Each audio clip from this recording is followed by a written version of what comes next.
Are back live, Border City Alehouse, 1506 Lee Trevino. Final show of the season for us, for you Monday Night Football fans. Excited about that. Got 2 calls to get to, 1 line available, 505-6009. Let's go to the calls right now and begin with Orly, who's next up. Orly, what's happening? Happy Monday. You're going to miss the best game of the year next Monday night. Possible the Super Bowl. Watching, yeah. Yeah, exactly. I'm it's going to be that is probably the possible Super Bowl. 2 best teams. 49ers got a little scary yesterday. Yep. When Purdy went down for 4 plays, got a little scary there. Yep. But you know what? He's a tough kid. Is he deserving MVP? But we'll see what happens. I mean. Look, got to cheer for Seattle tonight. Sorry, Eagles fans. Let me say this about those 2 guys, okay? McCaffrey's having an amazing year. He almost has 1,300 yards rushing, 13 touchdowns for McCaffrey, and along with that, another 7 touchdowns. So when you add it all up, right now, McCaffrey is over 1,800 yards and 20 touchdowns. That's ridiculous production. But on the flip side, Brock Purdy is completing 70% of his passes for almost 3,800 yards. So he'll break the 4,000 mark easily. Could have a shot at 5,000. 29 touchdowns and 7 interceptions. You almost want to say they're co-MVPs. It should be. They're both part of it. Great. I don't see the 49ers getting beat unless the injury bug gets them. Right now, they're the best team. Even if they got to go on the road, they're road tested. Yep. We've already proven that by going into Philadelphia and going into Seattle and the rest of the teams we played on the road. Going back to the UTEP basketball, how far has the program gone down? 10, 15 years ago, Abilene Christian would have been a 40-point underdog against UTEP. Well, what have times changed at UTEP? Listen. Before we go crazy about UTEP, understand that a month ago we were taking calls. You're not even about 3 weeks ago, 3.5 weeks ago. We were taking calls that this team has a chance to go back to the NCAA. What was Adrian? Refresh my memory. What were they comparing it to? Barbies last year when through the first 5 games of the season? Yeah, there was a lot of praise, yes. Yeah, so that was 5 games into the year, Orly. And now all of a sudden, how this team is an embarrassment, and Joe Golding's contract can't end soon enough. So, funny what a difference 5 losses can make. But that's where we're at right now. And as we said earlier, this team, we've seen the good and the bad and the ugly already in this team. Hopefully they can figure out a way to get back to the group that got everybody excited when the season started and not where we're at right now. I understand. I think we all bit into that. You got to remember who they played the first 2 games. They scored 120. They played nobodies. They beat another nobody recently. That's false hope. Now, they beat UC Santa Barbara. So, Now, they beat them without their best player, but they still beat them. So, I get what you're saying. I do. And by the way, the Gauchos so far this season are 6-3. And they've been playing pretty good. So, I don't know. You're right. Playing nobody can give you a false sense of security. But, UCSB wasn't nobody.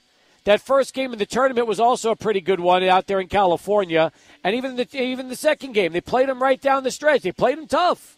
So, Adrian, it still seems to me like Loyola Marymount was the game when things really started to unravel for this team. Yeah, I still feel like there's a deeper issue right now, and I can't really pinpoint the exact thing. Like if somebody wants to call in and say they have no interior presence. Well, in other games, they've shown that they have at least interior presence defensively. And if you want to challenge what they're doing offensively, that they should be more inside out, not try to hit shots from the perimeter, which they're not good at to this point. Well, maybe, I guess, but I really can't pinpoint one big issue with this team right now. I think it's a lot of different things that has just hurt UTEP up to this point. Plus, other teams kind of know what to do against UTEP. It's no secret whenever UTEP gets the zone against them on offense, they struggle.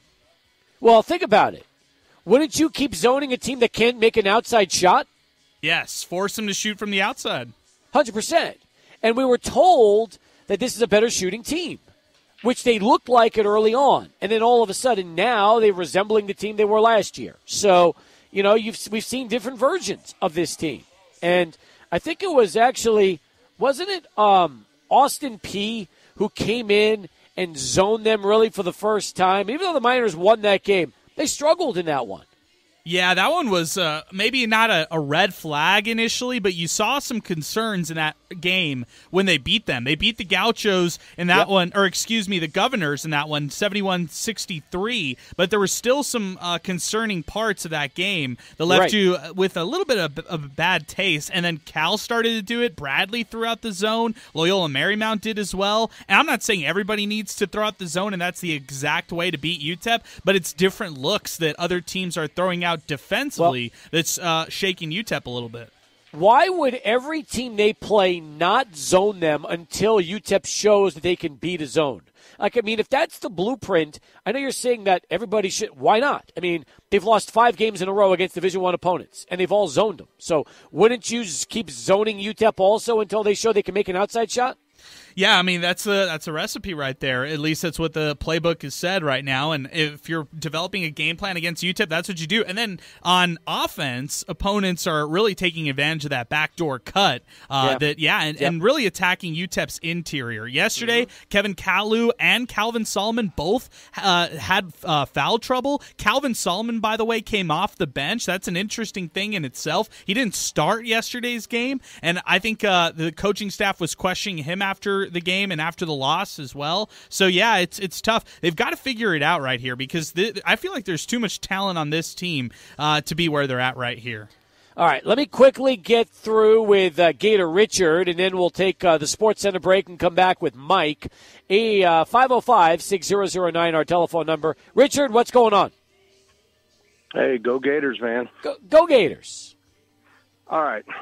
So it's been a couple weeks, and you guys didn't even acknowledge that I got Dymel fired. Congratulations.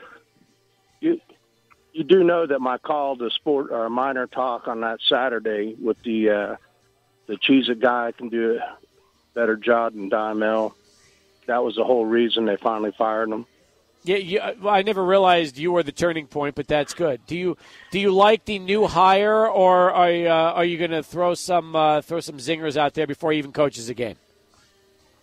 Well, put it this way: who said meet the new boss, same as the old boss, won't get fooled again? That would be the who. Yeah, that's what I just said. Yeah. Okay, just long. I appreciate you giving me the 20-second take on something before you have to hang up on me. How have you not even mentioned Shohei's $700 million deal and the $680 deferred since the last time I you mentioned called? that last week. Did you mention the $680 I mentioned that deferred? last week when I talked to Adrian about it. Yeah, I wasn't on the show. I mentioned that Ichiro did that. He was the highest paid player during COVID when no one was playing. He was still getting over $5 million. Hey, have you watched the Shohei documentary on Disney Plus? No, I have not. Do you have Disney Didn't know Plus? They had one. It's good. It's really good. I watched it Friday night and loved it. It's you'll enjoy it. Ichiro's in there, and there's a bunch in there. It's good stuff. It's right up your alley. Excellent. Yep, absolutely. All right, anything else before we wrap it up with you? I'm giving you another chance. Anything else you want to hit on? Okay. Well, I'm just saying, do you agree with my Cheez-It comment, my Cheez-It? Well, I think it's comical that you believe that you're the reason that got Dana Dimmel fired. That's pretty that's hilarious. But if you want to believe that, good for you, man. Congrats. I would let the attorneys do the copper wire thing.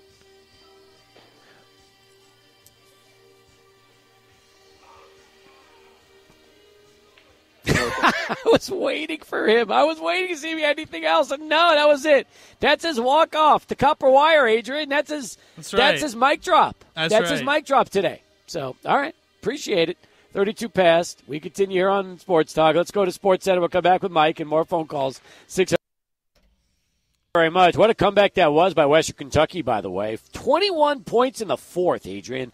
They were down big in this game. I believe they were down 35-14 heading into the fourth, and then they come back and win in overtime. Pretty impressive, 38-35 when it's all said and done. Yeah, and it wasn't Austin Reed, Steve. It was Caden Veltkamp. I've never even heard this guy, the quarterback. He had 384 passing yards, 40 for 52, 5 touchdowns, and 1 interception. What a day for him. A 6'6", 235-pound freshman from Bowling Green, Kentucky. How about that? It tells you that if you're a Western Kentucky quarterback, you better know how to sling it, because if you're throwing it, then you just have to be ready to go. He kind of looks like Michael Plundo. I thought the same thing. I'm not even kidding. Like a 6'6" version of Michael Plundo. I thought the same thing. Hey, our boy Michael Plundo hit me up this week. He wants to come back on. He's back in town, so we gotta bring that up to him. Veltkamp kind of looks like him. Yeah, we do. Let's go to Mike. He's next up. 35 past the hour as Sports Talk continues. 505-6009. Hey, Mike, thanks for the call. Hey, thank you for getting me in. I just wanted to comment on the basketball situation. Also, without sounding too much like the great Allen Iverson in a different context, but we're talking about practice.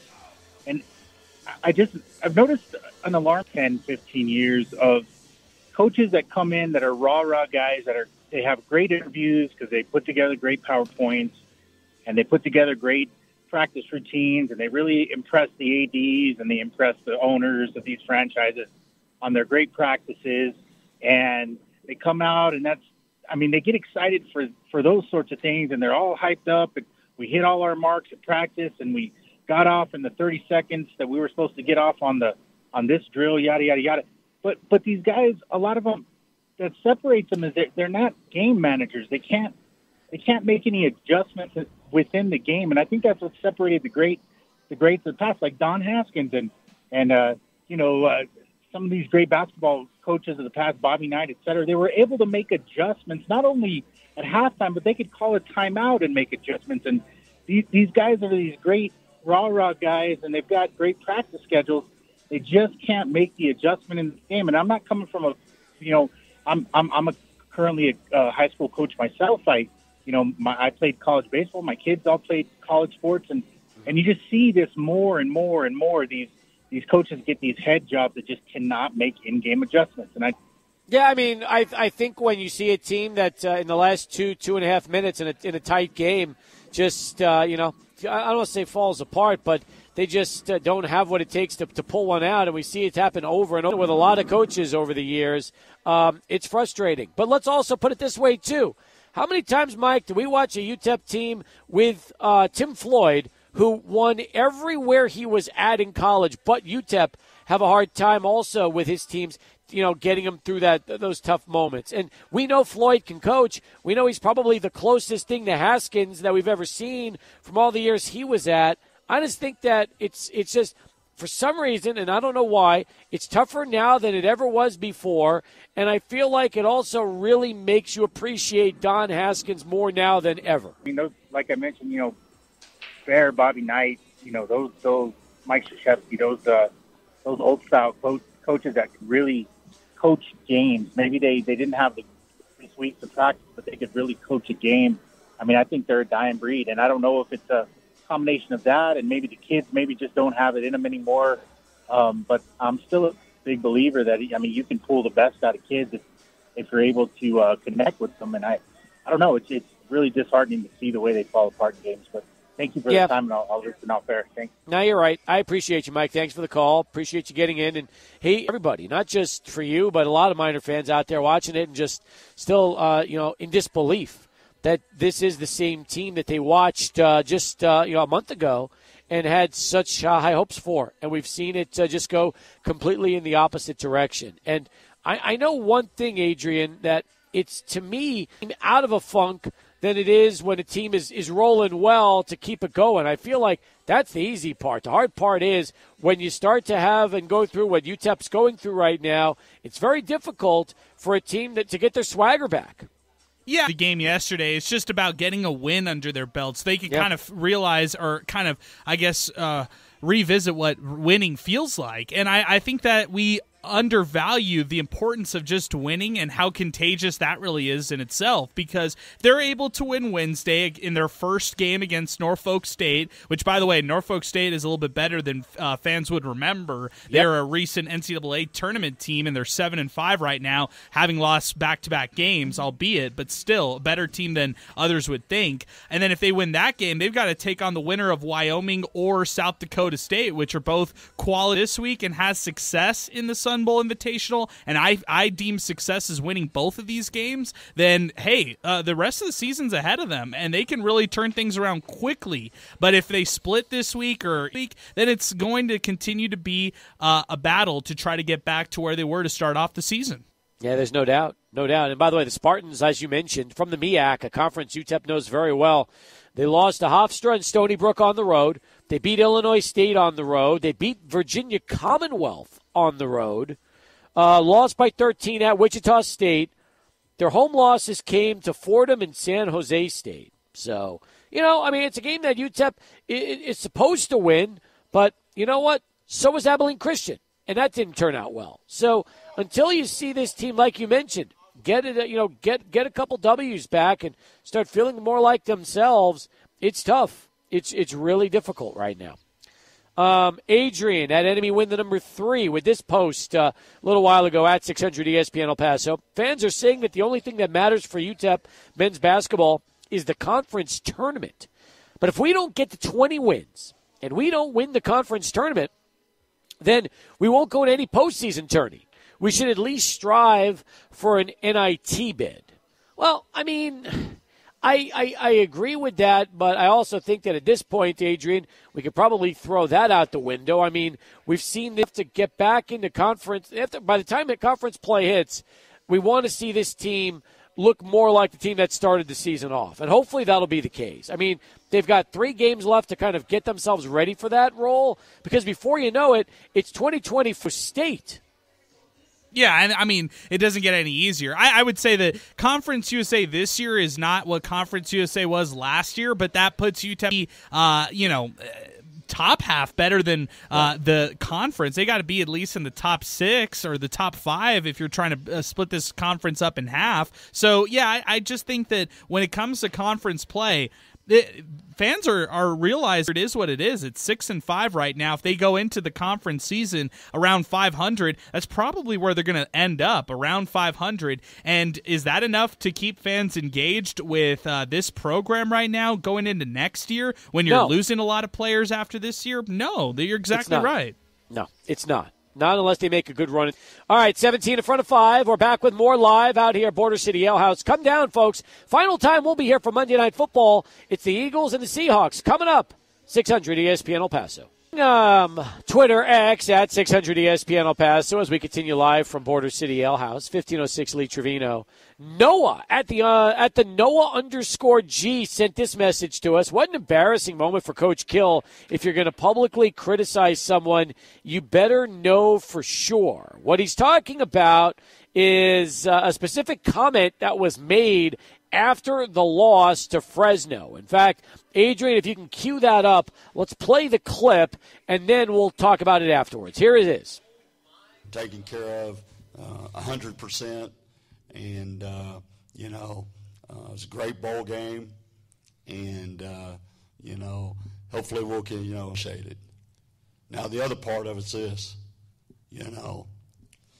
we had all kinds of stuff, here at the bowl game trying to get done, to get us to be able to practice in an indoor because of a situation that happened, down the road. Most of you know that. Okay. I did my part. I disciplined the young man. And it may not be the time to do it, but gosh, I'm going to get off my damn mind because I didn't say anything about it. We disciplined the young man. He doesn't get to do any interviews and stuff like that. If you want to take a toothbrush and clean toilets all the time, do community service, Well, guess what? I hope the AD here gets the same damn discipline with the people around this state that Diego got. And it don't bother me a damn bit. When he don't let us want to practice in the indoor facility, when he don't want us to do this and do that, that's chicken. And I don't care. That's my opinion. I get in trouble. I don't give a either. Because I can go down, and I can go down to Mexico tomorrow, drink margaritas, and let you all enjoy your life, because I'll be enjoying mine. But I got class my whole life. And you can ask the college football profession. I've had class. Never been treated like that. And guess what? When that incident happened, I didn't know about it for 2 months. And we'll take that to the bank. And he better be disciplined. He better be disciplined by the state. And if he's not, it's a crime. An hour ago that he spoke to Mario Mocha, Director of Athletics in New Mexico State, plus Eddie Nunez, who you just heard Jerry Kill reference earlier, the Director of Athletics in New Mexico. And both athletic directors spoke to each other. Nunez also spoke with Jerry. They said the air has been cleared, according to Colin, and all parties feel that what happened during the New Mexico Bowl postgame was a big misunderstanding. So that was a pretty big one that was said on Saturday, and now Adrian were, I guess, screwed up, and it wasn't nearly as bad as we thought it could have been. You know what I took away from all of this, and I really didn't expect anything to come after the fact. So it's interesting and good stuff from Colin to get the after effect, the after report, I should say, and everything that's coming after the fact. But what I saw here is just a coach who wanted to defend his players and defend the whole process and what happened, and won't stand for anything like that. I also saw a coach who, in the future, if anybody else wants to pry him away from New Mexico State, you need to understand he doesn't need that job. He feels really respected across college football, or the people in his life that matter, and if it doesn't work out, he'll just be drinking margaritas in Mexico, like you heard him. So I love that line. That's my takeaway from the entire clip. I feel like we now know Jerry Kill's retirement plan. I feel like he will be one of these individuals who will move to Mexico, sip on the beach, drink margaritas, and never have a worry or care in the world. I feel like he gave you a little taste to what his exit strategy will be when he leaves college football coaching. Yeah, and you got to think about it. If you're a Power 5 coach or a program that wants to hire Jerry Kill or something like that, and you end up getting Jerry Kill, well, you got to be prepared for him to bolt at any point and and get started on retirement. That's okay with him. Hey, he's living his best life, so I'm for this. 100% agree. It's a preview about what to expect Wednesday and Thursday at the Don Haskins Center. It's Sports Talk Live out here at Border City Alehouse, 1506 Lee Trevino, with 600 ESPN El Paso. Adrian Broadus. Hour number 2 underway. Welcome back, everybody. We're live out here at Border City Alehouse, 1506 Lee Trevino. Getting ready for the Eagles and Seahawks. Final time we'll be doing this. Looking forward to seeing all of you out here tonight for the game. We're giving away prizes from our friends at Kick Social at 812 Montana, as well as Relax at 808 Montana, right next door. We're going to give away free hours and free axe throwing sessions from our friends at Kick Social and Relax. We've got a pair of tickets to the 90th anniversary Tony the Tiger Sun Bowl game. We've got tickets to the West Star Don Haskins Sun Bowl Invitation on Wednesday and Thursday. We've got great prizes from our friends at All That Music and Video, Collectors Marketplace. Best Buy parking lot is actually, I should say, Fountains of Farah, just below the Best Buy parking lot is where they are. Holiday hours include 10 a.m. to 10 p.m. this Monday through Friday, Saturday 9 a.m. to 9 p.m., and Christmas Eve 10 a.m. to 5 p.m. They will be closed on Christmas Day for all of your music, pop culture, videos. They've got it all, folks, and we're going to be giving away some DVDs of the Eagles and the Seahawks, not to mention the bottle opener keychains from our friends at 915 Sports and Novelties. I've got great prizes, including a Michigan Wolverines ball cap, a Washington Football Club set of 0 to 6 month old booties we're going to be giving away as well. And, hey, you want to win all these great prizes? Come down and see us here. Halftime for Monday Night Football. Well, Wednesday and Thursday, we've got the West Star Don Haskins Sun Bowl Invitation. It's going to be Wyoming along with South Dakota State, UTEP, and Norfolk State. And with us right now is the one and only Barry Coburn, who is the chair emeritus of the basketball committee. Is that basically the best way to call you, chair emeritus? Emeritus means you're on your way out. Usually. Is that what it means? Yeah, that's when you can't retire. They make you emeritus. You've been on your way out for over a decade. Exactly. And you sticking around. Did you just so throw me perfect. out? I think you just threw me out. Please. I'm done. The door never leaves. It stays open the whole time. Welcome back. It's good to see you. And as always, by the way, Adrian, I got to say this. Barry always brings the greatest Android cell phone devices of all time. He's been owning them for years, and he's got one of those large, what do you call this kind of phone, the one that folds in half? It's a flip phone. A flip phone. Yeah. But here's the thing I don't understand. I see the line going right down the middle. So, honestly, like if I can see the fold, what good is it? Because you got to tilt it a certain way not to see the fold. So I don't know what you're talking about. As a diehard iPhone user, explain to me the lure and attraction of these old, or these not old, but these flip phones. This is for old people that have bad eyes. Is that what that is? Exactly. So you can look at that. Oh, that's look nice. at that. See, I can see everything. So it's there. kind of like an iPhone meets an iPad. You just have both devices. It's sort basically. of a tablet, yes. That's good. Well, are you ever going to go and join the good guys and get an iPhone? Blue bubble, green bubble? Yes. Will you ever do that? No. No, you've decided there's no way. No. What if somebody gave you a free iPhone? Would you use it? There's always eBay. There you go. That's okay. Now I know where you're at on this. Well, thanks for having me, Steve. Hey, good to have you back. It's a lot of fun. And truth is, excited about this tournament. It's just a couple of days away, and 4 teams that probably are pretty evenly matched going into this tournament. Yeah, I was looking at the net rankings, which is the rankings the NCAA uses, and they are all very close together. Which is unusual. Usually there's one near the bottom, one way up on top, and a couple in the middle. This time we got 4 teams all equally matched where any one of the 4 could actually win the tournament, I think. Norfolk is coming in probably the highest ranked of the 4. They're really good team. This will be their 4th trip here to El Paso. They've won a couple of games here, actually, as they've been here. Last time they were here, they beat UTEP in the first round. Coach says they're going to do it again. I don't know. I don't think they will with UTEP's home court, but we'll see what happens Wednesday night. Yeah, you never know. And then the early game, the 5 o'clock game, will be the Wyoming Cowboys at 6-4, taking on the South Dakota State Jackrabbits at 6-5. So again, this could be a pretty entertaining basketball game. We're talking, when you're talking about all 3, Norfolk, Wyoming, and South Dakota State, these are perennial NCAA tournament teams. All 3 of them were in the NCAA tournament 2 years ago. South Dakota State won 30 games 2 years ago. They were 18-0 in the Summit League. Didn't lose a conference game. Really a great team. Eric Henderson has taken over that program and done an incredible job with them.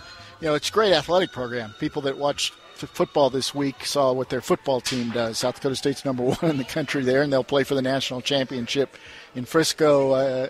Coming up soon.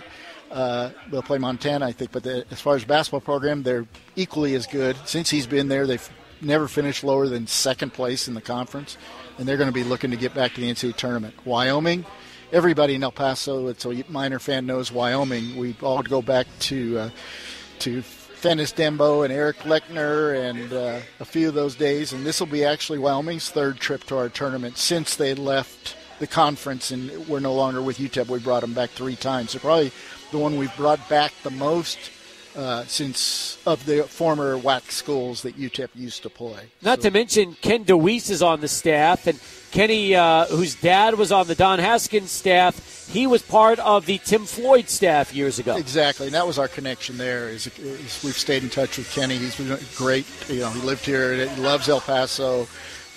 He's looking forward to coming back. He saw what we did from the UTEP side, what we do as a tournament, and he talked his coach into coming down here. So we're excited. They were in the NCAA tournament 2 years ago as well. Had some really tough injuries last year. Their by far best player, probably the player of the year in the Mountain West, was hurt all season, and that set them back last year. But they brought in a lot of kids from the portal this time, and they've reloaded, and we're looking for Wyoming to be really tough. And that first game on Wednesday at 5 o'clock, the Wyoming-South Dakota State game, is going to be a real battle. It sounds like it, and I can't remember, and you can, having been involved in this tournament for so many years, Barry, when was the last time we had 4 teams all with similar records and all kind of grouped together in this tournament? Because we haven't really focused on trying to do that, so it's been a while. Probably the year we had, and I'm dating myself, but probably the year we had Penn State, Mississippi State, and St. Joe's joining UTEP. But that was Coach Haskins. 25 years ago. Coach Haskins was coaching for his 700th win against St. Joe's in the championship game, and Phil Martelli that year as well. But we also had Mississippi State and Penn State that year as well. So there were 4 teams. UTEP really was. We were ready to give this plaque to Coach Haskins. It was made and ready to go. St. Joe's was down about 15. I was just talking to Phil Martelli about this last March, and he remembers the game very well. But they came back and beat them that game. But that was probably when we had 4 really equal, talented teams, and anybody could have won it. Yep. And when you look at this year's tournament, knowing you have Wyoming coming in with the old WAC rivalry, dating back really into the 70s and the 80s when that started up. And then the 2 teams. Now, it's funny. You always tell me that the one team that's the toughest team to get is the team that's supposed to come here to lose 2 games. Those days are over. Even when you try to get the matchup for UTEP in that first round, hey, they're not expecting to come in here and lose 2 games. They're expecting to come in here and try to win this tournament like everybody else. They don't know that they're that team. They're here just to play hard and win games. And actually, the MEAC teams that we've been bringing in have a really good record in our tournament. They've all won games. A couple years ago, North Carolina A&T should have beaten Kent State. It went into overtime. Those teams are really good teams now. They all have improved dramatically. There's a real focus on the HBCUs all bringing in higher quality, better talent, going back to those schools and bringing them back to prominence. And we've had a great relationship with the historically black colleges. We've brought one in, something like 18 of the last 22 years we've had an HBCU. And they've been great, and we love having them here. They love being treated well, like we treat them like no other place, and just like the other schools. And we're very happy to have that relationship with the MEAC and the SWAC and a couple of those other conferences as well. Barry, you mentioned Wyoming and the reason why they came to the Sun Bowl Invitational this time around. Do you think that the Sun Bowl Invitational in the future could get more teams out of the Mountain West? It's always great when UTEP fans get a chance to see former foes like this who used to be in their conference play them. This was the first year going into this year that I was really focusing. I had probably speed dial 4 different Mountain West schools this time that we have really good connections. We lost one of those connections at one of the schools, but I still almost got them with the new regime. But, we have a great relationship with Tim Miles at San Jose State, Joe Scott's at Air Force. We have Utah State. I know that Danny Sprinkle, I've had a lot of conversations with him there. Wyoming, obviously. There's a few others there that we've tried to get. But, yeah, I'd love to get a Mountain West school every year if we could, just because the fans can relate and remember these schools and have a rivalry with some of these schools. And we love getting them. So we do have some good connections to those schools. I wish the Lobos would come and do this one time just to experience this and give the fans from Albuquerque a chance to travel for a couple days. Yeah, we got New Mexico State last year. Maybe we can get New Mexico pretty soon. But, you got to remember they play in the pit.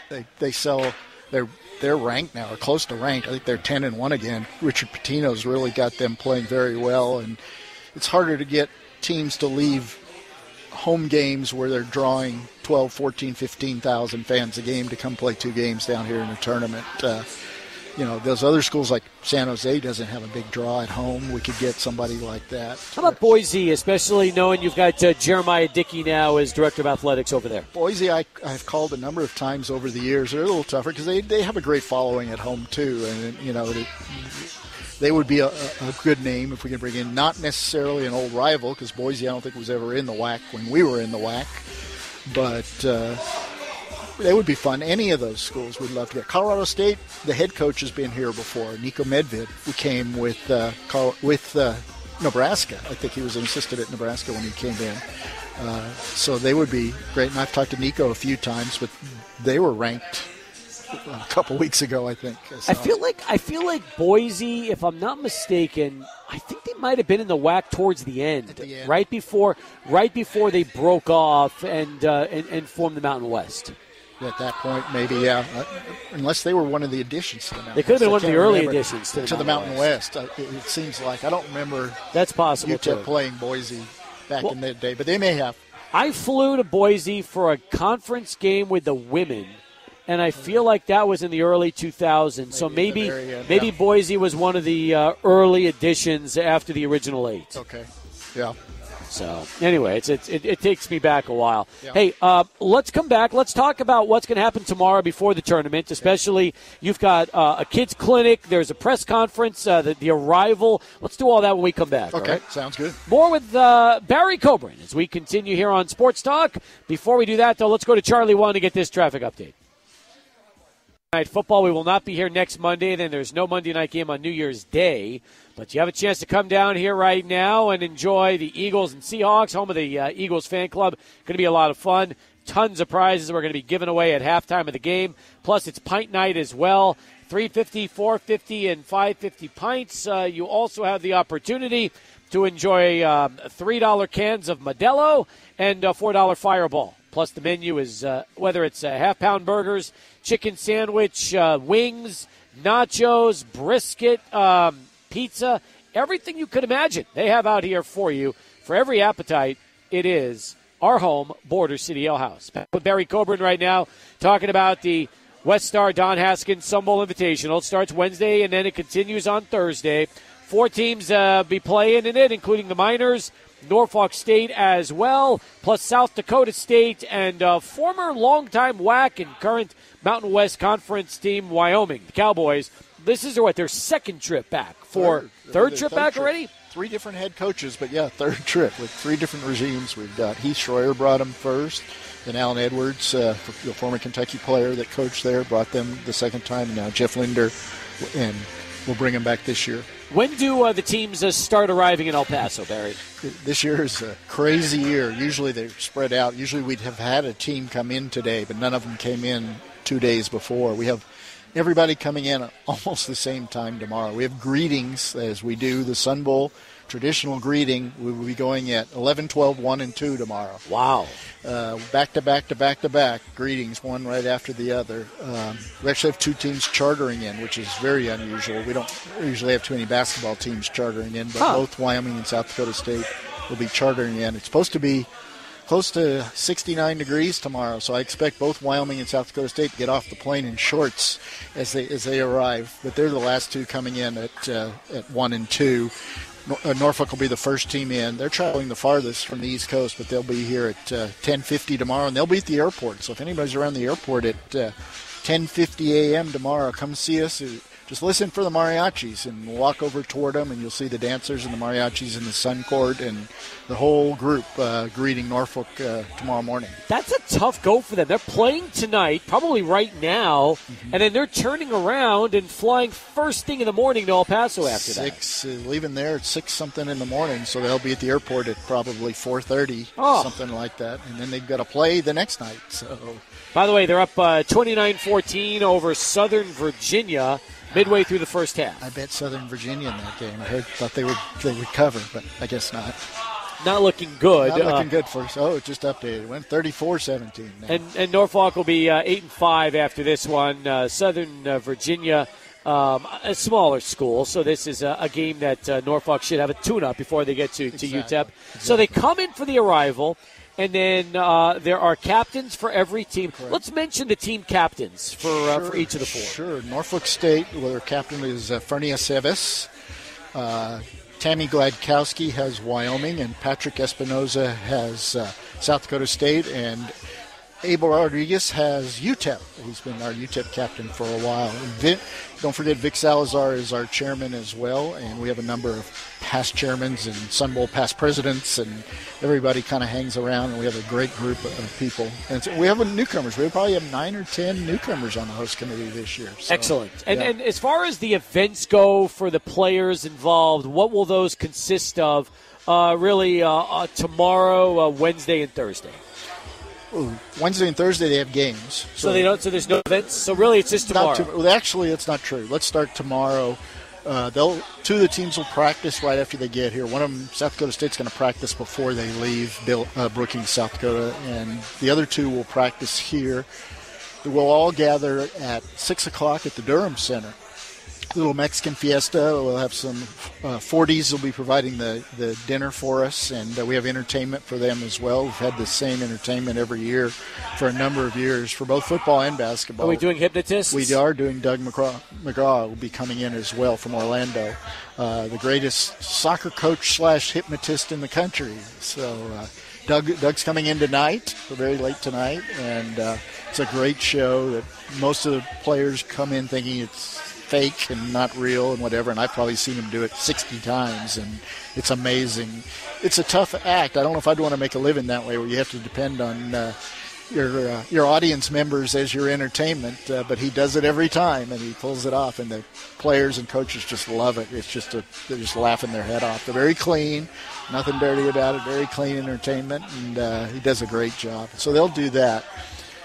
It's not too late at night. Then we'll go the next morning. They have shoot-arounds at the Haskins Center. But also, Wayne Thornton, who we all know, we just named the Grandview Community Center off after Wayne Thornton this week, or I guess it was Friday. Wayne Thornton came to us 27 years ago. I think he'll correct me if I'm wrong, but we started the skills camp for kids here in town. It's free for kids. They all get a T-shirt. They all get a basketball. They get pizza. They get a squeeze bottle. They get a whole bunch of stuff. Marathon is our sponsor for that. And they'll be there from 9 to noon, I think. And we bring all 4 of the teams come for about 20, 30 minutes. The head coaches speak to the group either about life lessons or basketball skills. We'll either keep them together or break them up into their stations. And it's been a great success for us. And it's great for the kids that participate in it. And that's the other thing the team will do. Other than that, then they'll just have games at 5 and 7 both nights and shoot-arounds and kind of stay off their feet if they can. Didn't Dick Vitale come for this clinic years and years ago, around the time it first started in the late 90s? It wasn't for the clinic, but we used to have a banquet. And instead of doing the hypnotist, we had a banquet. And we had a number of great speakers. Al McGuire, Dick Vitale, what's his name? Former coach, Westlet, what was his name? Pat, I can't remember. But Vitale and McGuire were kind of back-to-back. When Hardaway was playing, Dick Vitale was our speaker. Wow. I remember that was the year. And he spoke directly to Tim, I remember. Oh, really? Yeah. So we're going all the way back here for the banquet back in the 80s. I guess that's when it was, yeah. Well, it would have been late 80s, because I didn't start till about 88. So it must have been late 80s when we did the banquet probably back then. Players kind of got tired of sitting there and listening to speakers, but it was a good event for them. Paul Westhead, that's what I was trying to think of. Yeah. I knew it was West, but I was trying Former to Suns coach. My son's coach, and a great player, too. I think he was a good player. But he came, and there were a few others as well, but those are the 3 I remember that we brought in. We had to, Billy Packer was the other one. We brought him in as well. We had to fly a plane out to get him and bring him back. Sounds about right. Yeah. Meanwhile, as far as the events, you talked about it, the games, so you really can't do anything. The players can't do anything Tuesday, or actually Wednesday and Thursday, besides get ready for their games. And yet you have these host committees, and what they're responsible for is to make sure the coaches, their families, and the players all have the opportunity to have a very comfortable, relaxing stay in El Paso when they're not on the courts. Absolutely. That's our lifeblood as our host committee. We wouldn't be doing this for 62 years now if it weren't for the host committee, because all 3 of these teams, Norfolk's been here before. The head coach, this is his 4th trip. He's coming back because of the way he's treated here and loves coming back. Wyoming, we've got Ken DeWeese, as you mentioned, and he knows us very well. Well, South Dakota State has not participated in our tournament, but the head coach was an assistant with North Dakota State when they were here. So he's been here and has been trying. We actually had him under contract during COVID, and that we didn't have the tournament that year, but they were supposed to be here 2021, I think it was, that they were supposed to be here. So teams come here because they know about us. They have connections with us. It's because of the host committee. The South Dakota State coach is bringing his wife, his son. A lot of times they bring their families, unless they want to have a good time, which some of them would rather do that. But we open it up. You know, Jimmy Rogers, who we lost this past year, actually came up with the idea for a hospitality room. And we're talking 60 years ago. And it was pioneered. Everybody knows Jimmy with the football committee, but Jimmy actually started the basketball tournament as well. John Fulmer was on the basketball committee back in the day. And we follow this recipe that they came up with. You know, when you were on the committee, we were doing the same thing. We've made some tweaks here and there because there are cell phones and Twitter and things like that preclude us from doing some of the things that were done back in the day. True. But we have evolved to a very great environment, and the coaches love coming here, and they tell, I always say, if I can get you here once, you will be back. I mean, that's the trick, is getting them to come the first time. So, you talk about hospitality in terms of sponsorship. Westar has been with you since before their name change, when they were Bank of the West. Exactly. And you look at what they've done all these years, being a part of this tournament. They could have ended this partnership a long time ago, but Westar has hung tough and been there to keep this thing going as well. Had a nice conversation with David Osborne today, the president of Westar, and we're looking for continue with them for many more years. They are as good a sponsor as you could have. Rick Francis and the whole crew over there at Westar are unbelievable. They allow us to do what we do. We couldn't bring these teams in without Westar's involvement. We love to have them and continue with them for many more years, I hope. Well, we do too. As far as tickets go, what's the easiest way for fans to take advantage and get tickets for either one night or both nights? Because I know if you want the all-tournament pass, it's one of the best deals you're going to find anywhere. Yeah, it is. And Ticketmaster, go to the UTEP ticket site or go to Ticketmaster is probably the best way, or you can go to the Sun Bowl office. We've still got, I don't think we've raised the prices in a number of years. You got the 4-game, 2-night package for $45, or you can actually get them for $25 if you want tickets in the upper rows. But that gets you all 4 games. $25 for 4 games, that's $6 a game, $6.25 a game. That doesn't even get you popcorn at the movies, I don't think, for that price. We actually have a military price as well. It's only $10 for all 4. We have a student tickets as well. It's also $10. We want, I know the students are out for the holidays, but a lot of them live in town, I think, and as long as you got your ID, come get your student ticket and make some noise. We'd love to have you. We also have a one-night package as well if you just want to come one night. But we'd love to have you for all 4 games. And this year I think there's going to be 4 quality games no matter what happens in the first night. First game will start at 5, and then depending on when that game ends, the UTEP game will probably on the first night start between 7:30 and about 7:40, 7:45, right? It'll be pretty close to 7:30. We've been pretty good about that.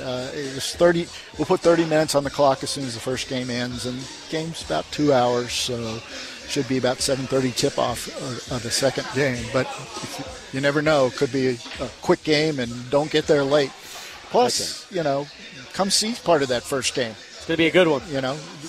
Come see that game, even if it's, get off work at 6, come see the second half, get a beer between games, and wait for the UTEP game to start. A nice, some burritos or something to eat, something to drink at the game, and enjoy the UTEP game following. It should be 7:30. Looking forward to it. Barry, always great to see you. Thanks for dropping by the Alehouse over here, and I will see you Wednesday and Thursday night. We'll see you. I'm glad to see you. And remember, if you're at the airport tomorrow, come see us about 10:50 a.m. Looking forward to it. He's Barry Coburn, folks, from the Westar Don Haskins Sun Bowl Invitational. We'll come back with more right after Adrian, who's standing by with this bottom of the hour Sports Center update.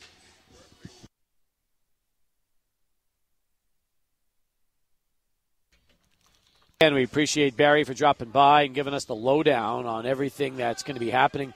Once again, you talk about the games and who's playing and what's going to happen. And currently right now, updating you on that Norfolk State game, they're up 47-23 with just under 2.5 left to go in the first half. So they're well on their way against Southern Virginia to picking up their 8th win of the season. And, Adrian, that's going to be an interesting test for the Miners. At this point, there are no gimmies anymore. And Norfolk State is going to come in here, and they're going to want to advance to the championship game. And that has a chance to be a pretty entertaining basketball game following that South Dakota State-Wyoming contest on Wednesday. Yeah, I like Norfolk State's defense. They turn people over at a high rate, just like the Miners. UTEP prides themselves in what they can do in order to cause turnovers on defense. That's what Norfolk State does well on the season, is on their end. They also don't turn the ball over much on their side offensively.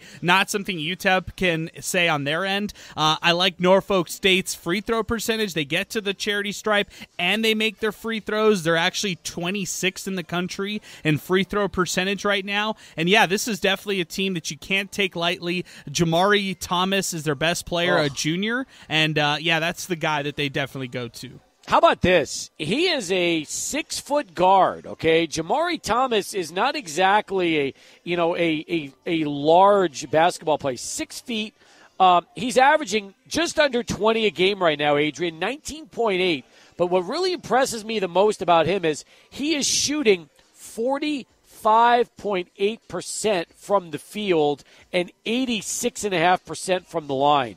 He is going to be a force and definitely somebody UTEP's going to have to deal with. In fact, if you look at their top 3 scorers, Thomas, Allen Bertrand, and Christian Ings, they're averaging from the line 86.5, 86.2, 82.1. So they're all better than 80% foul shooters, and they're also all averaging 45 or higher from the field, and they're all guards. So we're talking about Bertrand is 48.5% from the field, and he's a 6'5 senior guard from Philadelphia.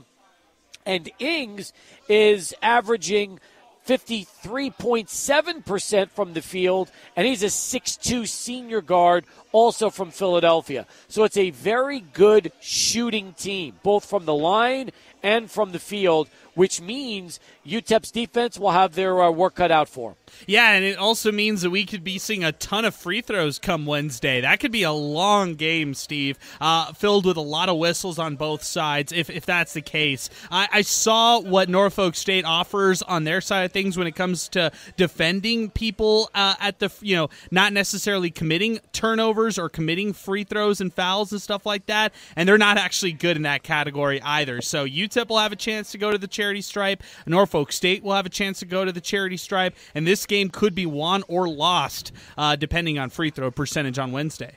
Well, they're not big. I mean, they're a smaller team with smaller guards. So, once again, Adrian, back to defense, we might see a lot of zone from Norfolk State against UTEP early on to try to beat them with the outside shot. Yeah, I haven't seen them play this year, so I'm not too sure what kind of defense they run. I'll tell you this. I was keeping up a little bit in that Stony Brook game, and they were getting killed. This was on the road. They were getting killed, but they actually came back in that game and made it respectable when it was all said and done. So I think this is a tough team. The Spartans are always going to be competitive under Robert Jones. We just talked about it. They went to the NCAA tournament in 2022, and then last year they were also a pretty strong team as well. So This team is they are definitely a team that always seeks success in what they do on the floor.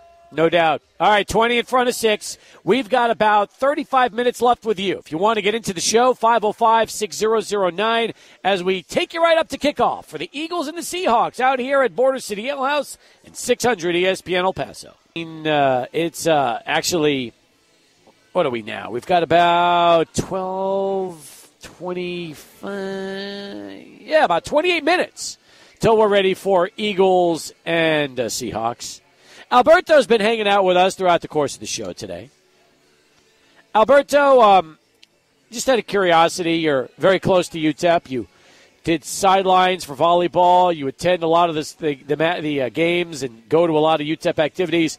I I've heard Adrian's take. I listened to Minor Talk yesterday. We got awards to give out in a little bit from the loss over the weekend to Abilene Christian. What's your take right now on UTEP basketball? I think they need to play better ball, more cohesive ball. I didn't watch yesterday's game, but I don't want to get super depressed and watch it. I was with the family celebrating, but I came in, asked Adrian about it, but just by what he's sounding off on, it's the same stuff we've been seeing. So I think that I haven't given up on them, obviously. I think that they can still pull it together. I think there's a bunch of athletes on there that can work it out, but the basketball that I see them play on TV and both in person is just like, I see it and I'm not a basketball guy, and I just say, yeah, this isn't going to work. This isn't working. This isn't clicking, and it's not marketable. It's just like at the end of the day, it's boring basketball. I think it's not like exciting. You're not making threes. You're not making a bunch of dunks a game. You don't look good offensively, and that's what, in my opinion, gets people in the stands. So they need to work it out because I know they have it in them. So. Yeah, they did that. I mean, they did that early on. They just haven't done it recently. In fact, part of the reason fans were so excited was they were playing exactly the kind of basketball that you were talking about. And, the downside to that is they were doing it against subpar competition, teams like McMurray and then the Science and Arts Academy, but they scored 89 points on Santa Barbara. They put up 75 on Cal, 71 on Austin P. But you look at these losing, the games they've lost. Adrian, here's the interesting thing, okay? 59 against Bradley, 47 against Loyola Marymount, 63 against Corpus Christi, 49 against Oregon, and then 82 in the loss to Abilene Christian. So other than Abilene Christian, 47, 59, 49. It's a team that doesn't resemble the team that was scoring, 80 and high 70s in those first three wins against the likes of Santa Barbara, Austin P, and Cal. Yeah, I was surprised today when I read that UTEP is actually number one in Conference USA, third in the country in fast break points per game, because I feel like that's a statistical category that the Miners, while apparently the stats will say that they're good in that category, I feel like they could be a little bit better, or at least that's where I find UTEP's most successful from in transition and getting those transition points. And maybe that's how you excite fans offensively is kind of fly around a little bit more, and that's why defenses have tried to slow down UTEP, because they realize that when they're playing in transition, that's when they can really score. Before we get to Cruz, let's give out some awards right now, starting off with our Wind Supply El Paso Hot Hand of the Game. Who do we give that to from the Abilene Christian contest? Yeah, it's going to go to Tate Hardy. In this one, he finished with 22 points, 7 for 16 from the field, and then hit a trio of three-pointers, was really the only Miner who hit more than one three-pointer yesterday in the game. So had to give it to Tate Hardy in this one. Most of our lows are in the 40s now, folks, and it's chilly in the morning, which means only one thing. You need to make sure that your heater is up and working to keep your house toasty and warm in the winter. If not, here's what you need to do. Just go to the Find a Dealer tab at WinSupplyElPaso.com, click on the Champion Dealer link, and you will see not only their certified champion elite dealers, but also their preferred champion dealers. You can contact your dealer nearest you and set up an appointment with Wind Supply El Paso. Now, also time for our player of the game, brought to you by Timothy Cantrell. Steve, it was tough to find one. We stuck with Tay Hardy yesterday, and we gave it to him. We gave him a dual award, and you kind of do that when it's a tough game for the Miners in this one. But he was named the player of the game by us, 22 points in this one. I'll also mention this. He contributed with 4 steals. He did foul out of the game late in the stretch, but also chipped in with 5 rebounds. I just thought Hardy was all around the floor yesterday, and when they needed an answer, he at least gave his best effort. Jonathan Dos Anjos was the only player yesterday who finished with a positive plus-minus. He was +4 in efficiency, but other than that, it was really just Tay Hardy and what he was able to do. Wow, I did not even realize we had a double award winner. That's pretty rare with us, isn't it? It really is. I'm saying football had a lot of those, Steve. Football had a lot of those guys who went both. So, yeah, I think for this one, for basketball, who do you give it to? Who's the other hot hand? Who do you give the other award to? The players struggled yesterday in a big way. I hear you. Folks, if you're in the market right now for a home, new or used, Timothy Cantrell can help you out. Years of experience, lots of great market knowledge, and somebody that just gets the job done and produces for you. You would like to learn more, you can contact Timothy today, 204-8441. That's 204-8441 for Timothy Cantrell. All right, let's get to Cruz, and then we'll wrap up hour number 2 here on Sports Talk. Cruz, thanks for the call. How are you? I'm doing okay, buddy. Hey, I think we need to give the youth basketball team a little more time. Right now, he's blending them in with players from last year and this year, and when they're passing the ball around, and I've noticed at times it seems like they're kind of thinking, should I pass it or should I shoot? And when they get a little more experience, if time is the coin of our lives, we must be careful how we spend it. And I used to tell my kids, improvement comes a little at a time. Like today, a quarter of an inch. I really need a place to draw this. But, today, a quarter of an inch improvement. Tomorrow, another quarter of an inch. Then the next day, maybe not that much. And then we get maybe a half inch. And in about a month or so, that turns into a big improvement. And we need to give them a little more time where they get to know each other better and their attitude changes. Hey, give me the ball. I'll take the shot. Instead of thinking whether I should pass it or shoot, they'll get the ball, and they will have made their mind up ahead of time, and they'll shoot. And I think, for them to be a cohesive unit, they need to get to know each other a little better. Good point. It'll take a little time. You're right. I mean, we always say that you want to have everything rolling by the start of conference play. Cruz, that's 2 weeks from now. It's right around the corner. Yeah. Well, we're a little behind, I would say, but hopefully we can get caught up. If not this year, next year. But I want it to be this year. We're looking for this year, and we're always looking for positive things. The ladies volleyball in New Mexico State, that was all very exciting. We'd like to go through something like that with a basketball team too. Well put, Cruz. Enjoy, man. Thanks for the call. Appreciate you getting in. When we come back, we'll get you ready for kickoff. Eagles, Seahawks, coming up here live at Border City Alehouse, 1506 Lee Trevino, and with us on 600 TSPN El Paso.